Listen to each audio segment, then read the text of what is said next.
கோரிக்கைகள் குறித்து பரிசீலிக்க கால அவகாசம் வழங்க வேண்டும் என லாரி உரிமையாளர்களை மத்திய தரைவழி போக்குவரத்து துறை இணையமைச்சர் பொன் ராதாகிருஷ்ணன் கேட்டுக் கொண்டுள்ளார். சென்னையில் நிகழ்ச்சி ஒன்றில் கலந்து கொண்ட பின் செய்தியாளர்களிடம் பேசிய அவர், இலங்கையில் இருக்கக்கூடிய தமிழர்களுக்கு வருங்காலம் எப்படி இருக்க வேண்டும் என்று திட்டமிட்டும் அவர்களின் நலனை கருத்தில் கொண்டும் பிரதமர் பணியாற்றி வருவதாக தெரிவித்தார்.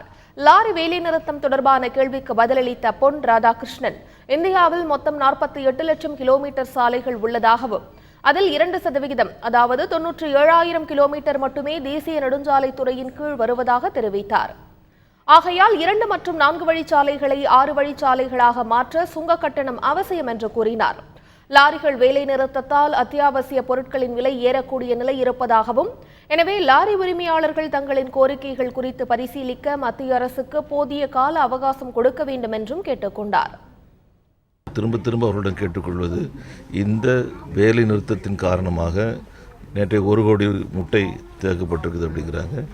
பால் போன்ற பொருட்கள் போக முடியல அப்படிங்கிற போல இன்னும் நிறைய விஷயங்கள் இருந்துகிட்டு இருக்குது.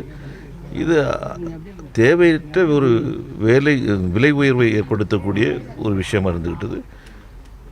லாரி உரிமையாளர்கள் நம்முடைய அமைச்சருடைய கருத்துக்களை கேட்டு கால அவகாசம் கொடுக்கணும் எல்லா விஷயங்களுக்கும். சும்மா நினைச்ச உடனடியே எல்லா விஷயம் கொண்டு சொன்னா